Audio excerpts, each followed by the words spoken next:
affirmatif dama naan c'est du sabotage wala def lu maa tey loolu lay gën a nuróol parce que mënoo xam ne même bu dul woon contexte même bu ay marche amul woon même bu dara amul woon ay xale ñoo xam ne nii ci ay lycée la nekk ak ay CM nga leen di proposer ay sujets yu mel noonu je pense que loolu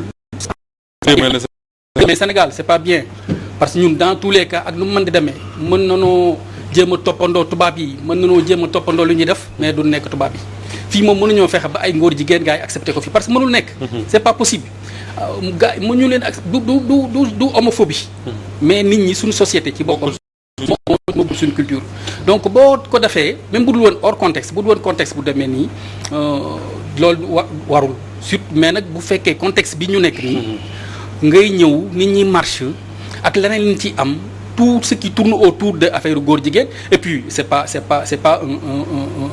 un fait nouveau parce que ci ginnaaw Dame Mbodj doon na fi signaler lu mel noonu parce que amoon na benn séminaire boo xam dañ doon wax ñoom ñuy weddi donc buñ lay jiñ dëmb ngay soccoo yeeli liir loolu c'est très compliqué loolu donc ministère peut-être mën na ko bañ a yëg parce que IA la ñoom ay examen blanc mën nañ ko bañ a xam mais ñi ko def ils sont pas assez responsables parce que ko yoo xam ne nii wala ay problèmes est-ce que c'est possible ñu jël des sanctions contre enseignants c'est possible li ma ci waxataanal ci ay enseignants nee nañ ma ñoom xam nañ kan la waaw non c'est possible mais loolu bu ñuy jël sanction aussi c'est pas enseignant bi rek la ñuy jël sanction du tout waaw parce que lui il propose il peut proposer même des choses lesbianisme wala mu proposer ay pornographie mais bu fekkee moom il est irresponsable pour proposer ça mais au moins xanaa du moom mooy proposer directement am na fu mu jaar des autorités académiques am na foo xam ne ni dafay jaar bu fekkee jaaru fa nag ma xam ne ñun on manque de rigueur kon suñu élèves yi ak suñu tout tànk yi mën nañ leen a jàngal musiba bu nekk loolu c'est dangereux alors justement musiba boobu moo taxoon ñu mel ne ñoom Dame Mbodj Doudou Coulibaly doon attirer attention wu nit ñi di wax ne gars yi ci l'école bi lañ bëgg a jaar ngir defi promotion homosexualité est-ce que lii du jox dëgg Dame Mbodj ak ñi nga xam ne ñoo doon dénoncer séminaire boobu la ñu defoon ci Saly xam nga mbirum LGBT ñoom dañu am ay objectifs léegi ci seen objectifs yi en Afrique loolu je crois que ça fait une décennie bi ñu jàppee ni la porte d'entrée c'est Dakar pour tout ce que la capitale sénégalaise représente sur le plan géopolitique en Afrique et en Afrique de l'Ouest donc ñoom dañoo mos a tànn Dakar bu leen fàttee ni am na ay manifestations LGBT yu ñu bëggoon organiser fii les gens se sont battus moo tax amul bu leen fàttee ni ce qui s'est passé à Kaolack un jour de Gamou parce que les gens ne font pas le suivi mais tous les arrêtés tous les jeunes qui ont été arrêtés quelques mois après sont sortis du pays avec des visas on leur a permis de s'exiler tey affaire bi bu amee man dara du ma bett si ñi parce que y a des machines yoo xam ne ñoom moom lañ am c'est-à-dire dañuy laal fii ba nga nekk foofu di wax di xalaat ñu laalaat feneen je rappelle que keroog am na benn scandale mais nit ñi defuñu ci attention en France qu'est-ce qui s'est passé mais toutes les équipes de Ligue 1 se sont mis aux couleurs des LGBT absolument te foofu dañu war a xam les gens ne l'ont pas assez relevé mais Gana Gueye et Diallo ont refusé de jouer ce match-là pour ne pas porter les couleurs LGBT mais ni ñu ko mënee France avec la Ligue ak ñun nos fédérations là aussi pauvres ñoom bu leen neexee suba ñu commencé ubbi ay buntu même sur nos candidats à l'élection présidentielle sur nos députés futurs à l'Assemblée nationale yooyu yëpp dañ ci war a def attention parce que LGBT ils sont capables et ils sont prêts à financer beaucoup de choses et à mettre beaucoup de stratégies pour que nit ñi accepter. D'accord alors Pape Sané gis nañ ne amoon na enseignant bu proposé woon benn sujet ak ay élèves am ci mbiru Ousmane Sonko il a été sanctionné. Est-ce que bii également da nga yaakaar ne des sanctions dañu ko war a yëkkati teg ko ci kawam. non comme ni ko Mame Gor waxee je crois que ça y a même pas à lésiner c'est-à-dire il faut que tamit ñu contextualiser ko c'est-à-dire dañ nekk ci contexte bi nga xam ne dañ ko décrier d'abord il y a eu ce fameux séminaire à Saly bi nga xam ne le ministère a essayé de contester malgré les faits ils ont essayé de contester fan yi passé amoon na ay séminaire fragmentaire yi nga xam ne ñu ngi ko doon def ci EIA EIA yi ñu tànnoon au choix ay Vélingara ay Kolda ainsi de suite di tenir ce genre de séminaire donc ça veut dire que quelque part même si le ministère officiellement n'est pas impliqué dans ce qui s'est passé ce matin mais il faut retenir que ce projet-là continue d'être alimenté toujours par le ministère parce que ba ci nit ñi coowee ba léegi ba président génn wax ni que bu dee mbirum xaalis la nañ tey seen xaalis donc nous on avait considéré que ce débat était clos mais c'est-à-dire ce débat ne peut pas être clos Moustapha dans la mesure où LGBT yi dañu doon benn entité bi nga xam ne boo xoolee ñoom ni ñuy doxee une fois que ñu nga séq ak ñoom rek mooy que tu fais l'objet de chantage et de pression duñ la bàyyee dara donc ça veut dire que tey jii soit on légifère définitivement par rapport à cette question mu leer dans leur tête c'est-à-dire on est sevré de leur financement et tout ou bien tamit on fait semblant comme c'est le cas actuellement et bu boobaa c'est la porte ouverte à tout mais léegi nag mbirum école bi ñu ko jaaralee parce que ñoom si seen stratégie dafa am li nga xam ne c'est fondamental c'est-à-dire ñoom du ci adultes yi ñoom ci tout tànk yi la ndax lan ci tout tànk yi parce que adultes yi xëy na raw nañu waaw parce que ñoom lu ñu loo boo gisee ñu viser tout tànk yi dañ ne ñoom tout tànk yi duñ leen forcer mais daañu dugal seen bopp ni que le sens de l'acceptation de la différence. Oui, parce que le sujet traduction yi ma jot a lire loolu ngay sentir accepter la différence. Exactement. Voilà c'est-à-dire ci noonu nañ ne doon processus boobu man am na benn séminaire bi nga xam ne je l'avais fait à Bruxelles ci pratiquement c'est comme ça que ça marche ñoom nii nañ ko defee woon c'est-à-dire que les enfants d'abord acceptent que kii Georges mi góor la comme man mais mun na am comportement jigéen mun na am penchant jigéen c'est-à-dire noonu nañ ko defee ba finalement au bout de 5 ans c'est-à-dire ils avaient même plus besoin de démontrer ça ou bien de forcer ça dans le système éducatif belge c'est-à-dire c'est devenu une réalité parce que les enfants ont grandi avec. Alors Georges est-ce que la position du ministère consistant à dire que ni examen blanc la yëguñu ko woon ils ne sont pas au courant est-ce que du lu yomb trop est-ce que ministère mën na cee set noonu. waaw pour mu set si moom bon dina xaw a jafe parce que je crois que même bu dee par exemple du examen officiel mais examen blanc comme ni ñu ko waxee war na am un contrôle en amont je crois que am na un responsable moral du lycée bi nga xam ne kooku au moins war na xam lu xew si école bi te war na s'il est un responsable war na mën au moins en amont di lire au moins les sujets même bu déggul anglais tamit mais même boo déggul anglais boo gisee thème boobu boo gisee lire texte bi war nga jàpp ne que lii ça fait la promotion de l'homosexualité. examen blanc yi sax c'est maintenant presque officiel oui c'est officiel parce que gars yi même pour les CM2 et autres c'est presque c'est tout le département. c'est tout le département examen départemental la ñuy def. c'est toute l'inspection d'académie en fait. d'ailleurs bu ñu ko dee def ñu classé en examen de leen may ñu toog voilà donc sur ce côté-là war na am les autorités académiques notamment l'inspection xamoon na ko parce que les comment on appelle ça encore là les sujets comme ni ko maam Góor waxee même léegi au niveau du primaire c'est toute l'inspection d'académie la ñuy boole ñu bokk même sujet yi donc là l'inspection d'académie de Rufisque moom war na xam ne waroon am les épreuves à l'avant contrôler ba xam lan lañ siy wax et pour revenir encore à la force dont parlait tout à l'heure Doudou Coulibaly excuse-moi donc ils sont tellement puissants et cherchent même à avoir le contrôle à forcer même les gens à forcer l'humanité à les accepter mooy que même léegi sur Facebook sur ta page Facebook am na texte bi nga bind si ñoom rek dañ lay menacer wala ñu bloquer la ils vont menacer de te bloquer Facebook ba dina leen envoyer message ne la boo ko defatee ñu bloquer la man gis naa ci koo xam ne dafa def un texte allant dans ce sens là mais là ils lui ont envoyé un truc une sommation maintenant ils l'ont bloqué. non boo bindee sax donc sur ce côté-là. même boo bindee même bu waxuma la nga koy condamner rek ne.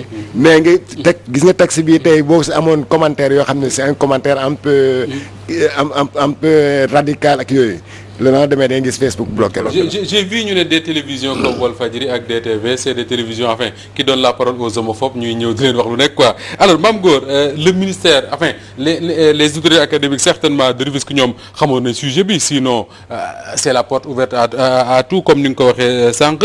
alors ñu nekk ci contexte boo xam ne y a eu la marche de dimanche dernier ñu bari ñu ngi wax ne même dans notre code de la presse là qui nous concerne nous. On parle d'orientation sexuelle yu kenn xamul ak yooyu tey jii ñu ñëwaat loolu dugg suñu examen yi ak alerte yi ñoom Mame Dame Mbodj amoon yëpp y a quelque part de quoi avoir peur. non y a de quoi avoir peur. Et je pense que nit ñi ak ni mu demee nii bon il faut pas avoir la langue de bois gars yi buñ ci jógul lii raam ci ñag bi la jëm loolu moom c'est clair. parce que mënoo dem un truc comme Facebook nga xam il prône la liberté d'expression et autres. ngay critiquer parce que les gens ont le droit de critiquer loo xam ne saaga woo menacé woo pour rey nit dafoo dara ngay critiquer nii rek ñu lay bloquer. Je pense que loolu ñoom ils sont même pas conséquents. Donc ñoom li ñu bëgg c'est clair. Donc ñun suñu société yi nga xam ne bon nous sommes un peu faibles. On a des problèmes d'argent et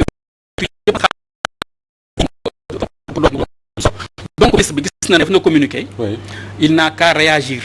Parce que ñu bëri ñoom bu ñu fi amee doole ba am fi doole à tort ou à raison dañ naan état bi. ñoom ñoo leen di jàppale. wala ñoom ñoo leen di bàyyi ñuy def. Donc c'est le moment pour le ministère pour l'État en général. de sévir. de sévir. de montrer que ñoom. mission pour rien. sinon nit ñi dañuy wëlbatiku président waxaat na mais bu waxaat ba pare nit ñi continuer di def ay tooxi doona je pense que c'est assez grave te affaire ngóor jigéen moom franchement loolu c'est dégueulasse loolu mënu fee jaar bu yóbboo nit ñi wax ne ay homophobe loolu mënu fi jaar waaye nee na homophobe la la sim alors ñuy wax ne l'IA de Rufisque joxe na ay instructions au proviseur pour mu retirer copie yëpp yu ñu corrigé wul yi nga xam ne ci sujet boobu la et que semaine prochaine inchallah dina am une épreuve de remplacement. Donc loolu mooy manque de rigueur. boo xam ne loolu franchement c'est une faute impardonnable. loolu dafa grave quoi yow yaa ay nit a fa nekk. professeurs yi. au moins war nañu xool épreuve yi avant. am na épreuve yi war nañu ko xool. dem ba musiba mi ngi mel lii mën na fi indi. ba xale yi liir ko ba pare certainement xale yi bind nañ ci wax ne. parce que même bu dee sanction am na lii ñoom. le mal est déjà fait. le mal est déjà fait je pense que am na yoo xam ne ni moom. tey lu defe naa ci la bokk quoi. tey lu ci la bokk. alors de manière subtile nag ñoo ngi koy dugal parce que li gën a garaaw mooy nit ñi dañuy dem ba. tàmm affaire yi. ba banaliser ko man sama genre yi man xaw ma woon couleur ngóor jigéen de franchement mais bit fii bu wanee benn artiste affaire ñu wane ko ñëpp coow ko laa xam ne léegi lii mooy couleur góor jigéen parce que man pour man arc-en-ciel la nii rek quoi bon avec ma petite culture ma ne peut-être man xaw ma yooyu quoi xaw ma góor jigéen mais léegi de plus en plus léegi ñoo ngi xàmmee même dans les films ay dessins animés yooyu xale yi nekk de manière subtile dañ ko ciy dugal ay ñuy fóonante ay góor ñuy fóonante ak affaire yooyu nangam je pense que loolu de plus en plus mi ngi ciy ñëw te loolu bu ñu ko bàyyi di ko banaliser dañuy dem ba dominer ñu. d'accord alors justement ñu nekk ci contexte boo xam ne Mame Gor tudd na ko sànq artiste boobu ak t-shirtam bi film yi nga xam ne moom mooy daw sur yenn chaîne de télé yi nga xam ne c'est accessible au Sénégal ay góor ak i góor ngay ñuy fóonante ay jigéen ak i jigéen ñu ñëw waxati ñu ne suñu enfin respect de l'orientation sexuelle ak yu demee noonu tey épreuve yi ñëwati Doudou Coulibaly est-ce que d'ici quelques années si on n'arrête pas tout ça du ñu mel comme na tubaab yi mel c'est-à-dire que ay gay pride di am fii ci suñu réew yi et puis ci lan lañ mën a appuyer wu pour si mobilisation de la nation à commencer par ceux qui nous dirigent. waaw xam nga kon ma ko waxee sànq. ñuy laboratoire la ñu c'est-à-dire pour nga contrer leen. fu nga am moyen leen contrer c'est-à-dire ñoom dañuy toog. Ils ont des psychologues, ils ont des enseignants, ils ont des médecins. di togg. affaire bi jàll. Quelle est la meilleure stratégie? waaw parce que en fait lépp mooy LGBT yeeg ñun ñëpp c'est les francs-maçons te les francs-maçons la finalité bu ñu am. mooy avoir une société sans Dieu. donc loolu ñoom dañ ci am ay moyens yoo xam ni yu conséquents yoo xam ni tey jii. Qu'est-ce qu'il faut pour faire face man d'abord dama jàpp ni c'est l'éducation religieuse moo mun a permettre nit ki nga sauver wu par rapport à ça beneen bi ñu gën a jàngal suñu ay ndaw suñu ay doom notre culture nos coutumes ak ñun lu ñuy bañ. ak lu ñuy nangu. ak lu ñuy jom. je crois que c'est l'éducation en général qu'il faut repenser dans ce pays-là. parce que ñun en fait dañuy tëñëx rek c'est-à-dire amuñu modèle d'enseignement lañ amul c'est-à-dire quel est le modèle quel est le citoyen qu'on est ban citoyen la ñu nekk di defar waaw la ñu nekk di tabax ñun dañuy dem nii rek dañuy dem aujourd'hui tey boo sur des théories nañ ma baal ay affaire ay culture ak yooyu c'est-à-dire on ne construit même pas quelqu'un qui sait travailler c'est-à-dire il faut nga dem ba 14e année c'est-à-dire regarde entre boo duggee école ba booy am bac on t'apprend rien du tout de formel maanaam loo kii. dañ lay charger rek. c'est-à-dire tu ne peux même pas créer une puce léegi dañuy bàyyi. ba à partir de la 20e année ñu soog la léegi dugal dans les formations professionnelles ñu naan jàngal lii jàngal lale heureusement que ñun. dañu am à côté beneen genre jàng boo xam ni. regarde koo xam ni yow ayoo trop si jàng. ñu yóbbu ci menuisier yi CM2 ñu yóbbu la CM2 mécanicien wala nga nekk tailleur. xoolal ñoom ñu xereñ ñi. et cela veut dire quelque part que ni kooku nga xam ne aayul ci njàng mi. ñu yóbbu ko mu nekk un excellent menuisier wala un excellent mécanicien. ça veut dire que ni il n'est pas nul quoi c'est-à-dire que. am na lu mu xam peut-être njàng mañ ko bëgg a jàngaloo moo baaxul. xam nga ñun nos mécaniciens par exemple. oui oto bu ñu gis. oui mun nañ ko démonter absolument. ça veut dire que ñoom bu ñu amoon tey pièces yi créé oto yi. oto yi gën a rafet yi tubaab bu ñu defar soo ko indee ñoom ñu réparé ko. c'est ça. alors Pape une dernière chose ci loolu avant ñuy jël wax ci leneen état wu Sénégal lan la mun a def par rapport à tout cela parce que ñu bari wax nañ ne enfin on a signé des conventions on doit respecter ceci on doit respecter cela tey bu ñu fee criminaliser woon góor jigéen ñenn ñi ne am na yu bari ay ndimbal yoo xam ne état bi dootu ko mën a jot est-ce que face à la détermination bi population yi wane dimanche dernier état bi am na beneen solution bu dul criminaliser et puis gérer peut-être ses intérêts ailleurs. ça va au-delà de la criminalisation sax. Doudou li mu wax je crois que c'est la principale solution mooy l'éducation religieuse. damay joxe exemple benn dëkk bi nga xam ne sorewuñu mooy Gambie. 2002 nañu institutionnaliser éducation religieuse. c'est-à-dire munoo woon magistère wu Jammeh. munoo woon toog sax di xalaat ay affaires yooyu. exceptionnellement ña nga xamoon sax xawoon nañ leen tolérer. dafa amoon benn partie ba nga xam ne nañ doon wax Coastal Road mooy Sénégambien. foofu nañ leen mayoon. bu ñuy sax ñii di def tourisme sexuel ak i consort fa nañ leen mayoon ñu yem fa. Gambien lambda bi nii du fa àgg. boo fa àggee bu la police des mœurs jàppee mooy ça dina tukki na. donc ça dit que loolu amu fa woon et tout ça a été fortifié grâce à l'éducation religieuse gis nga tey jii malgré que l'actuel président a ouvert les vannes et tout. mais il y a une forte opposition de la société civile gambienne par rapport à ça da ngay gis imam yi. da ngay gis imam yi je crois que il y a 3 mois les imams gambiens avaient fait une conférence ba pare déplacé wu dem ba seeti Barrow. ne ko lii mënul am ci dëkk bi parce que nous sommes un tout petit peuple.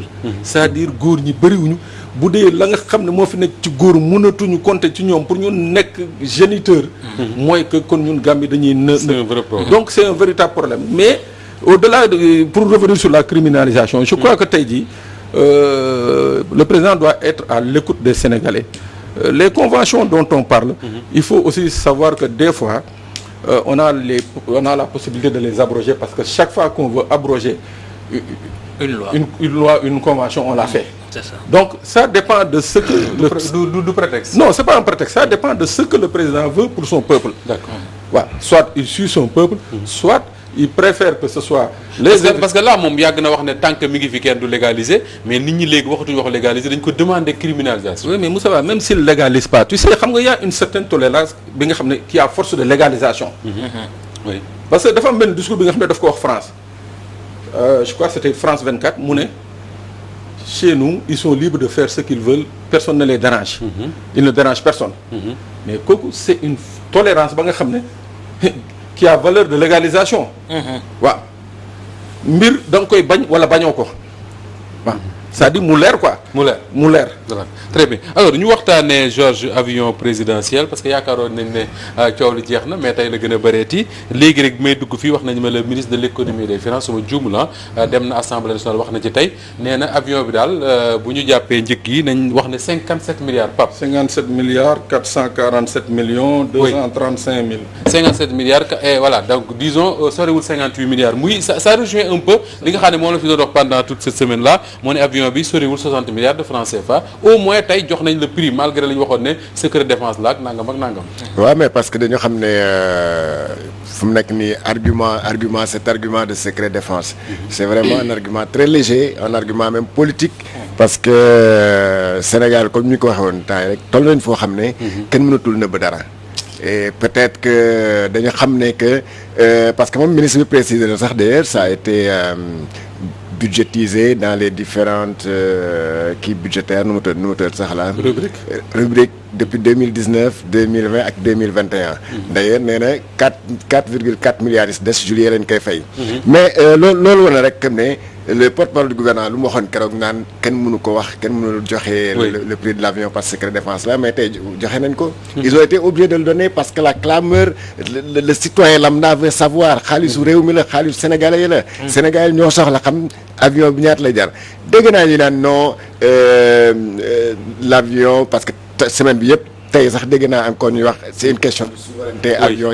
c'est une affaire de souveraineté mais d'accord avion kenn waxul ne président bi nay dox di dem Paris wala muy jël taxi wala muy def avion stop wala mu nekk en 100 avion fixe comme on dit mais na fekk moment bi propice à cette dépense-là c'est ça le problème nee nañu même si le ministre dit que depuis 2019 la ñu njëkk a décaissé 2020 2021 mais alors bi fi mbas mi nekkee ba ñuy collecter xaalis ñi ngi décaissé ay milliards di ko rembourser alors qu'on obligeait aux citoyens qu'on obligeait di yelwaan à gauche à droite pour nekku nekk joxe wàll as tuut pour ñu mën a faire face au truc à la force Covid de l'autre côté ndeke si suuf ñu ngi joxe ay milliards chaque peut-être 2 mois xaw ma chaque trimestre xaw ma semestre on verse des milliards donc loolu ça pose problème donc encore une fois c'est une question de souveraineté rek il faut que le Sénégal se fasse respecter par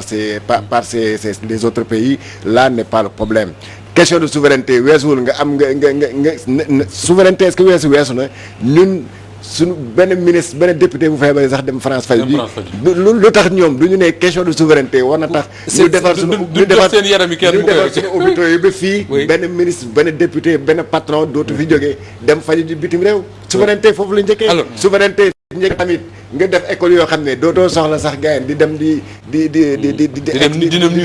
New York mais là souveraineté pour souveraineté on doit commencer par là. alors Mame Gor yow yàgg nga ko wax nga ne en fin semaine bi wax nga ko wax nga ne il faudra vraiment être des as ou bien des maestros de la communication pour gouvernement pour mën a réussir à convaincre Sénégalais yi de la pertinence ci achat wu avion bi est-ce que boobu ba léegi ngay dégg ñuy wax le porte-parole du gouvernement wax na d'autres personnes ont parlé tey le ministre des finances wax na est-ce que li nga dégg yëpp yaakaar nga ne finalement ils ont réussi la communication. non je pense que affaire bi moom wax dëgg yàlla bu ñu waxee rek bu ñu waxee c'est scandaleux quoi. C'est un scandale sans nom et puis c'est un scandale à plusieurs niveaux. Premier niveau bi mooy au niveau de la communication. parce que comme li Georges wax léegi bu ñëwee ne secret défense la duñ ci wax. ministre bi dem toog journal 20h à la RTS ne secret défense la. Ministre de l'économie kuy Hott.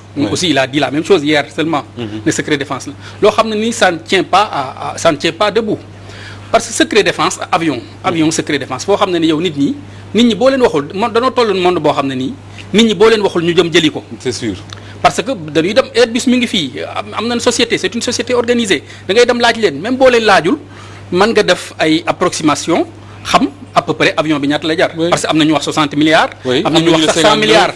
te ñun dara et puis li problème jusqu'ici même wax na ay 57 milliards ak yooyu mais jusqu'ici rien ne nous dit que 57 milliards la parce que ñoom wax nañ 57 ba teg ay chiffres yu teg ci ay 400 xaw ma ñaata mais ñun rien ne nous dit que loolu la parce que loolu mën nañ ko wax parce que c'est pas que ñoo ko wax rek c'est du Coran c'est pas parole d'évangile donc ñun dara leer nu ci donc loolu mooy premier niveau bi niveau au moment bu ñuy wax ñoom bi ñu fi ñëw affaire transparence lañ doon wax gouvernance sobre et vertueuse dañ doon wax que affaire rupture lu demee nii lan lañ ci nëpp. bu fekkee c'est la grande question lan lañ ci war a nëpp loolu nit ci war a jënd avion. lan lañ ci war a nëpp et puis bu demee question de fond bi mooy dañuy wax ne question de souveraineté la tey sax gis naa benn journal mu wax ne souveraineté parce que problème être président sax presque dafa doon jël ay risques sax daanaka héros la di héros la quoi dafa doon jël ay risques ba avion bi parce que mënoon na am problème ak yooyu parce que loolu moom bu jëlee ay risques ma xam ne bon c'était des risques inutiles parce que doo gis avion bu paan nga ciy dugg loolu moom franchement loolu xaru la sax te am alal waaw te am alal du jël beneen avion ba loolu xaru la mais bi ñuy wax question de souveraineté mais barki démb rek daara ay xale yu ndaw ñoo fa dee ay liir lu leen rey parce que amuñu matériel yu baax lakk dañoo lakk ba jeex boo demee ci àll bi dara amu fi même bu wóomal àll bi sax da ngay dem biir Ndakaaru gi hôpitaux yi dara amu fi boo amul xaalis doo faju boo demee ci même sur le plan économique nit ñi ceeb baa ngi yokku gaz bee ngi yokku yàpp bi sax dégg naa dafa manqué bon kilo yàpp xam na ne waaw léegi lépp yokku na mais loolu lu gën a am gàcce loolu je pense que loolu moo war a gën a toucher état loolu moo war a gën a toucher dignité état pour ndax ay avion présidentiel jënd ko bien vrai que am réew war na am avion présidentiel mais ce n'est pas une préoccupation majeure par rapport au vécu quotidien des Sénégalais c'est pas une priorité absolue donc loolu problème bu rëy la donc beneen niveau bi mooy xaalis bi ngay jël di ko ci def peut-être ba nga ko ci war a def ba nga ko ci def en 2019 lañ commencé loolu lan moo leen tere wax ne 2019 lii lan war a def avion lañ ci war a man loolu lay laaj boobu ba léegi amaguñ lan moo tee 2019 ñu wax ne 2019 ba 2021 ñi ngi ciy jënd avion weer wu ne lii lañ ciy def bu ca yeggee mois de juillet dinañ ci jot nangam waaw loolu laay faral di wax c'est des méthodes clandestines de gouvernance loolu c'est des méthodes clandestines parce que yow yaa ngi bëgg def dara yaa ngi yor état bëgg def dara mu wóor na li nga bëgg a def yow léegi nga koy dugal ci biir néew rek bàyyi bon kenn xamul dugal ko ci benn ruq bàyyi ay 60 milliards bàyyi am na benn waay bu ne l'affaire est tellement nébuleuse que bii Amérique Air Force One la ñu am bii Air Dublin lañ ko non c'est vrai donc loolu yëpp li muy indi mooy dañuy mel ni ñun dañoo bougé wul maître quoi parce que même booy rappelé je pense que fii ñuy fekkoon en 2004 amoon na problème bu mel nii scandale bu mel nii. oui ak l'avion de Wade. avion bu Wade ba gars yi dem Perpignan. ak ay journalistes yi dem parce que dañ ne woon dañ koo jaay. bii tamit am na benn journal bu génn mu affaire bi jaay nañ ko 5 milliards xaw ma 3 milliards. dara leeru ci dara dañ ne dañ ko proposé woon 5 milliards. ku ko le premier. ñu waxaale ba 3 milliards. c'est xam nga loolu mooy affaire yu garaaw moo xaw ci dëkk bi. loo xam ne nii franchement ku ci waxul moom. mais ci réew mu xewoon meneen bu dul Sénégal enquête ngay dégg c'est extraordinaire moment boo xam ne nii ñoo ngi ci des crises multidimensionnelles ñoo ngi ci crise économique crise sanitaire crise sociale mi ngi nii affaire ngóor jigéen ñu koy wax ak yooyu je pense que le contexte est très mal choisi pour jënd sax ay avion wala wax Mame Gor Ngom Doudou Coulibaly ci suba wax explication ministre Omar Gueye dégg nañ le ministre des finances dégg nañ d'autres responsables du régime mais ci suba kenn suñu ay naataango muy Yakham Mbaye daf ci bind wax ne affaire bi du pour confort du pour luxe mais pour sécurité la parce que wax na ne président de la République plusieurs fois comme ni ko Mame Gor waxee sànq avion bi ay jéye mënoon na ko cee dal est-ce que boo liiree loolu ak li mu wax sànq jafe-jafe yi nga xam ne moo ne ci réew mi xale yooyu faatu foofu la ca Linguère te dara waralu ko lu dul ñàkk matériel l'hôpital bu tàkk ak yeneen duñu mën a wax yu bëree bëri est-ce que finalement da nga naan déet mooy suñu njiitu réew sécurité am suñu sécurité la dañ ko war a def wala explication bi doyu la xam nga bi ma déggee ñuy wax problème mu sécurité président bi oui dama reetaan ma ne ñiy wax nii xanaa gisuñu ni président le 14 janvier 2019 dafa yéeg ci benn train bu pareegul parce que 2 ans mu ngi nii ñuy liggéey terre. 14 janvier oui. 14 janvier mu yéeg ci train bi yéegal ci soxnaam ak ay responsable train boo xam mënoon na daw nëx meelu daanu. ndax pareegul. ndax la preuve mooy 2 ans après. on ne peut pas mettre ce train là en service. ma nga fa ma taxaw parce que pareegul. kon xam nga ni loolu moo gën a nekk problème d'insécurité. beneen bi. entre lundi ak vendredi en 5 jours. tout le monde est passé tout le monde est monté au créneau. Parce que xam nañ ni lii mun ñu ci génn. Je rappelle que ñoom jóguñu woon pour communiquer c'est-à-dire ils ont été contraints. du leen a neex par une chronique de Pape Alé Niang ba loolu amee ñu toog ba ci yàgg ku nekk di jóg ba tey jii démb sax maa ngi seetaan ci benn télé. ñu def une édition spéciale amener des gens yoo xam ne entre guillemets experts pour ñu expliquer ces genres de choses là. te boo xoolee pendant toute cette semaine là parce que ñoom il faut nga leen di analyser pendant toute cette semaine. Ils ont essayé par des canaux différents et des médias différents yéegal ay nit au créneau pas des politiques nag pour ñu jéem a expliquer aux Sénégalais que ni lii ak lii moo expliquer lii ak lii loolu soxlawuñ ko c'est-à-dire il faut être courageux le président de la République c'est moom la Sénégalais yi fal biñ ko falee jàpp na ni entre juillet 2019 ak juillet 2021 il faut que moom mu am avion bu bees pour kaaraangeem pour rayonnement diplomatique am ak lépp mais pourquoi bon Dieu doo dem taxaw ak Sénégalais yi à l'Assemblée nationale ne leen si orientation budgétaire yi dans 3 ans si 3 ans yi chaque année on va verser tant parce que avion bi ñuy yor nii avion la boo xam ni day waaj a wàcc liggéey mais loolu boo ko waxee Sénégalais oui. transparence bu si amee dootul am problème mais li c'est des gens intelligents les Sénégalais tey jii li jiixi jaaxa si bopp Sénégalais yi mooy pourquoi on nous a caché ça ba mu des lu dul quelques mois pour ñu def dernier versement bi ñoom sax waxuñu ko am ku ko fësal sous forme de scandale ñoom ñu siy soog a wax loolu nag nit bu koy def dootoo ko wóolooti parce que une gestion bu nekkee une gestion transparente elle doit être dañ koy teg au grand jour ñëpp di ko gis soo si am looy làq rek ku si nekk am na droit poser wu des points d'interrogation. Alors Pape yow waxoon nga fi ne avion bi contrairement à ce qu'on dit ne 2019 lañ commencé fay et tout nga ne non nañ ci tey le ministre il donne des détails wax ne rubrique bu nekk xaalis bi ci rubrique nangam lañ ko jëlee depuis 2019 weer wu nekk nangam la ñuy versé et les chiffres également finalement 60 milliards sore wuñ ko. Ça ne différencie pas trop ci li ñu waxoon. que ni mais bon il faut il y a un mais parce que am na ñu ne ak aménagement interne yi am ci biir ak yooyu mën naa romb 60 milliards di dem.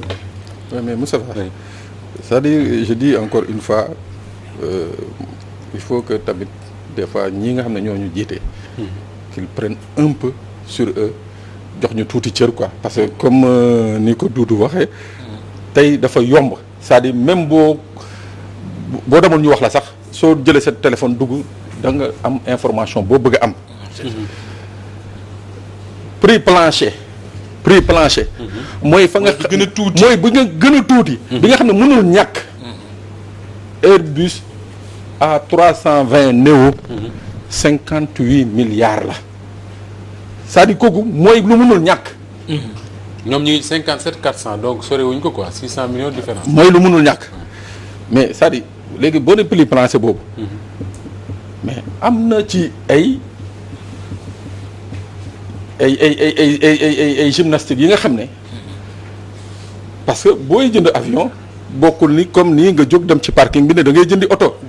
dafa am ay relais am ay intermédiaire am ay fi nga xam ne da nga fay jaar pour mun a dugg ci liste wala ci listingu clientèle. c'est-à-dire c'est pas des commandes yi nga xam ne du ay mbir yi nga xam ne da ngay ñëw fekk mu paree taxaw rek nga daal di jël fay sa xaalis dem non. ça se passe pas comme ça en matière d'aviation da ngay passer commande ñu jaay la. donc c'est-à-dire que donc il faut que tamit lii ñuy wax nii lii doon gën a dal xelu sénégalais yi. c'est pas que ministre dem toog assemblée nationale di ko wax dañ koy génnee fësal. nañ ko fësal parce que tamit nit ñi jàng nañu. mais toog assemblée di ko wax ay yan député.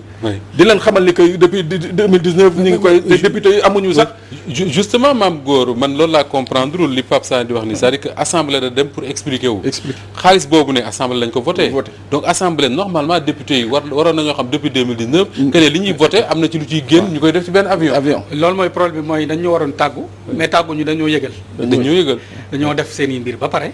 ñëw nag di ñu yëgal quoi nañu ñëw. ñu ngeen ko déggee baax ni ngeen ko déggee baax na ba pare ñëw ca fan waroon a expliquer ne leen loolu milliards yooyu ñu doon dugal 2019 2020 2021 donc lii leen ci jublu woon donc yéen xamu leen ci woon dara quoi parce que boobu secret défense la woon nee nan mais léegi dañoo obligé wax ko mu leer parce que Sénégalais yi commencé na ne loolu taxawul je pense que loolu mooy irresponsabilité ak ñàkk transparence ak vraiment ñàkk rigueur loolu moom franchement c'est assez grave parce que ñun yu mel nii on consulte l'Assemblée nationale ba pare wax ne avion bi dafa paan bon loolu lu xel nangu na ko boo ne avion bi dafa paan dafa am problème fii na que ni sécurité président bi la parce que li mu wax li Abdou Mbow wax bon jëndalu ko Macky Sall jëndalu ko boppam mais c'est le président de la République bu fi jógee tamit keneen moo fi ñëw toog di utiliser avion bi ak oto bi ñu jënd ak yooyu je pense que loolu buñ ko wax nit ñi am na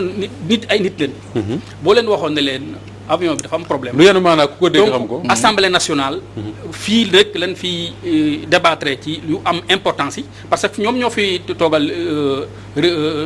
askan wi donc fii lañ koy débattre ñu waxtaane ko bu fekkee député yi d'accord nan ñu voté ko ñu continuer bu dee d'accorduñ aussi bon ñoom dañuy d'accord sax parce que ñoo fa ëpp mais même au moins moo am un semblant de débat nit ñi xam lan la mais ñëw def ba jënd ba nga xam ne indi ko rek moo des nga ne non garaawul kon secret défense la ba ci yàgg nga retourné waat loolu mooy cacophonie alors Pape Sané finalement secret défense yi day dépendre rek ci la pression de la population si les médias mettent la pression sur le pouvoir pour ñu wax le prix on passe de secret défense à lu ñëpp mën a xam le porte-parole du gouvernement ci boppam moom war nañ c'est la première caractéristique war nañ ko mais problème bi mooy Moussa Ba c'est-à-dire gis nga période boobu ministre bi di wax 2019 ni que nañu passé commande fekkoon na auparavant ci même période boobu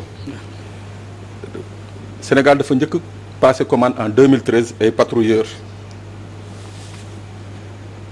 2013 la ko passé commande mu desoon ci benn patrouilleur bu ñu naan le Tawwaay période boobu muy wax mooy juillet 2019 ñoom ñu ngi commencé di verser mais commission de défense de l'Assemblée nationale ils ont validé l'achat du Tawwaay daal di joxe prix yi et tout l'avion mu ngi nii il a été livré en avril dernier te loolu xëy na moo gën a nuru secret défense mais lii moo gën a nuru secret défense te nii rubriqué nañ ko commission défense bu assemblée nationale c'est-à-dire c'est visible clair et net boo demee DCMP nga gis ko mu ngi fa ñu rubriqué ko comme secret défense matériel militaire. d'accord alors nañ jàpp ne su fekkee ne kon prix bi lañ doon nëbb moo tax ñu doon secret défense c'est raté ah.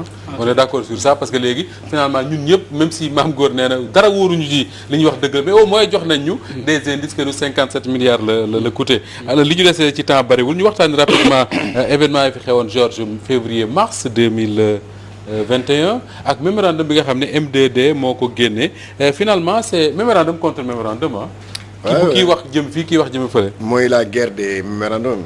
c'est-à-dire que gouvernement bi génn na ak mémorandum promettre lu bëri ci mémorandum promettre sax une commission d'enquête impartiale comme nu mu ko waxee. avec des faits MDD tamit génn na mémorandum wax ay doléances am wax tamit parce que pour ñoom le MDD nee na. C'est pas forcément une réplique au mémorandum du gouvernement, mais c'est juste pour apporter la vérité des faits. Ñun loolu la ñuy wax. Avec des vidéos, des photos, des témoignages de certaines organisations comme Croix-Rouge internationale. Ba à la conclusion qu'il y avait 13 morts effectivement, avec presque 600 blessés. Loolu man mon problème c'est quoi maintenant mooy kan mooy cette guerre des mémorandums. Je sais que le gouvernement moom déjà ce mémorandum moom il a déjà désigné un coupable qui s'appelle Ousmane Sonko qui selon lui a appelé à la comment on appelle ça encore là, à la révolte à l'insurrection alors que monsieur Sonko avait parlé de résistance.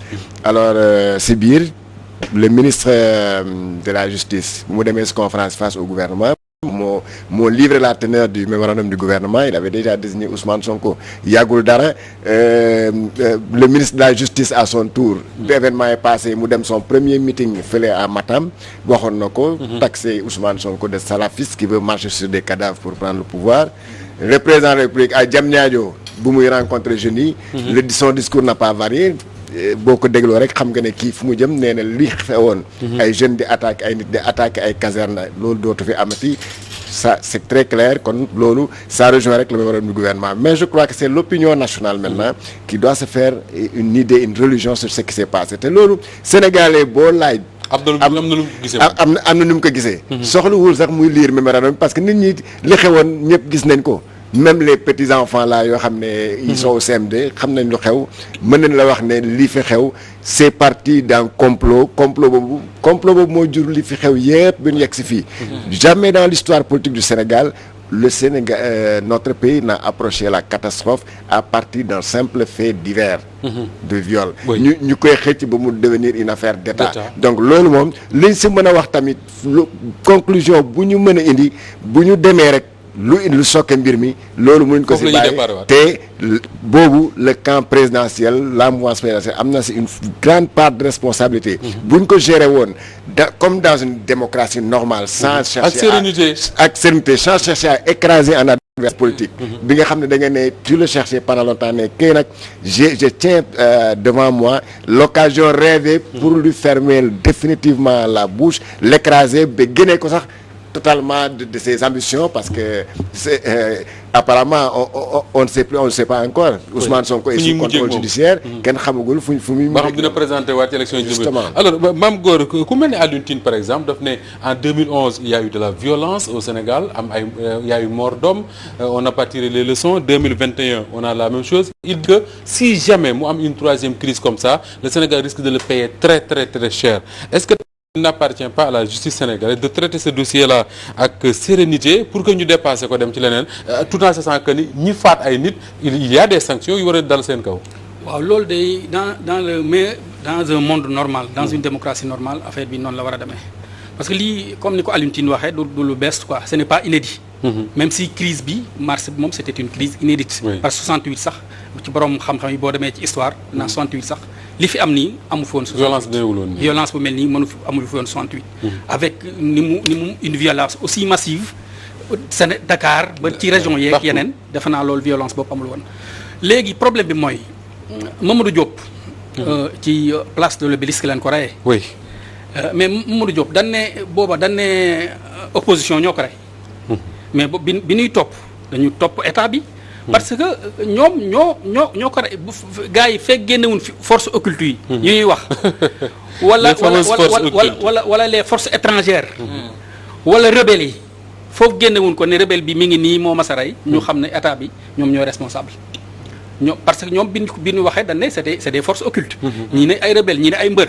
léegi ñooñu bu ñu ko génnee nag ñii nag ñoo rey gaa yi identifier leen ne ñoom ñoo rey gaa yi bu ko defee ñoom nit ñi ñu xam ne kon gaa yi li ñu doon wax dëgg la mais sinon ay manifestations lañ fi gis y a des bavures ay nit dee mais justement est-ce que bavures yooyu nga xam ne ñëpp ko teg ñuy teg seen bët ñu xool ku sol tenue jël fetal dóor ci nit mu faatu est-ce que mënuñu woon commencer ci foofu déjà mais je pense que li comme le président de la République dafa wax ne je vous ai compris mais depuis lors il ne pose pas des actes qui montrent qu'il a compris parce que li mu wax mooy dem na ci début bi crise bi dañ doon wax naan Ousmane Sonko la moo tax gars yi génn moo raylu nit ñi moo tax moo appelé à l'insurrection ak yooyu yëpp.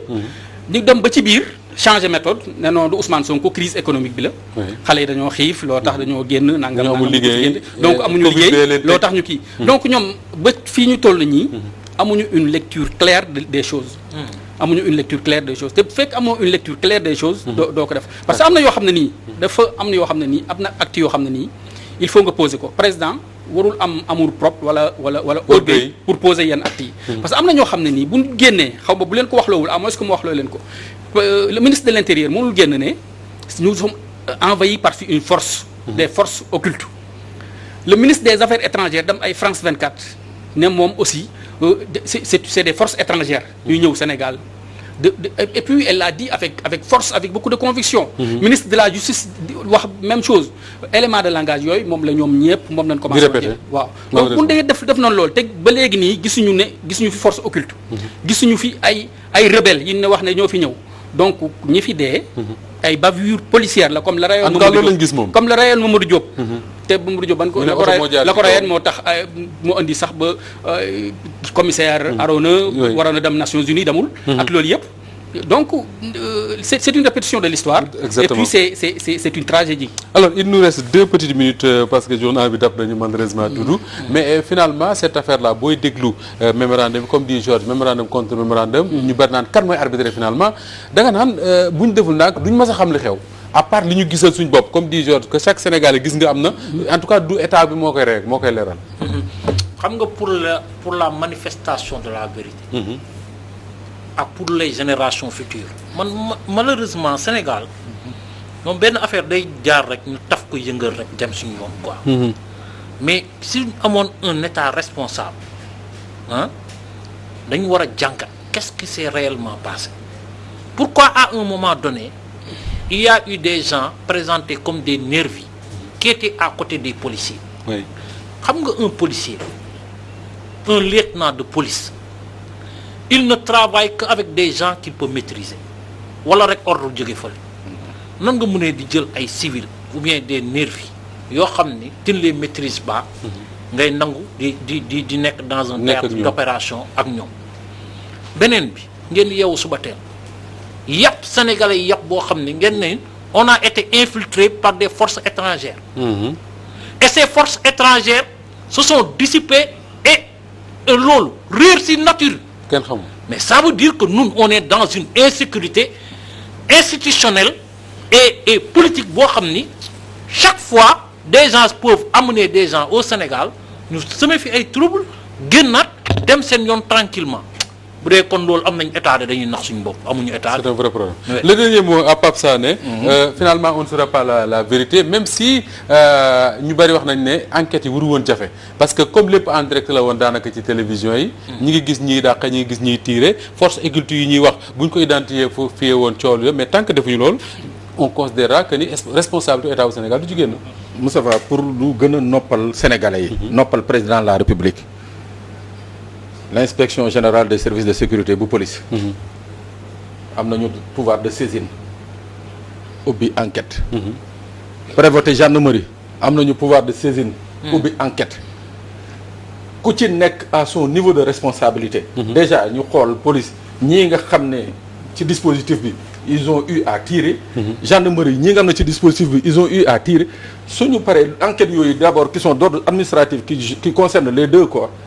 buñ ko jëlee yebbal jox ko justice c'est sûr et certain que day gaaw société civile na mu defoon ci kaawu Arouna Sy bi Mame Ngor di rappelé buñ ko defoon bii yoon nañu defoon 2012 buñ ko defoon bii yoon je crois que tey jii am na ñi nga xam ne ñu ngi toog fii duñ fi toog mais malheureusement on a l'impression autant on a une opposition timorée on a une société civile timorée. malheureusement. cant gërëm ñeel na la Pape Sané Mame Ngor maa ngi lay gërëm bu baax. Merci di gërëm Doudou Coulibaly ak Georges Nesta Diop jërë ngeen jëf ci wuy si bi ñi gërëm baax ñi ñu doon gunge ci Pape Gora ak équipe bi mu àndal au niveau des caméras Serigne Alioune Keita moo nekkoon ci régie mbokk yi jërë ngeen jëf léegi le journal de 20h ak Assane Gueye l'édition du soir revient lundi incha allah.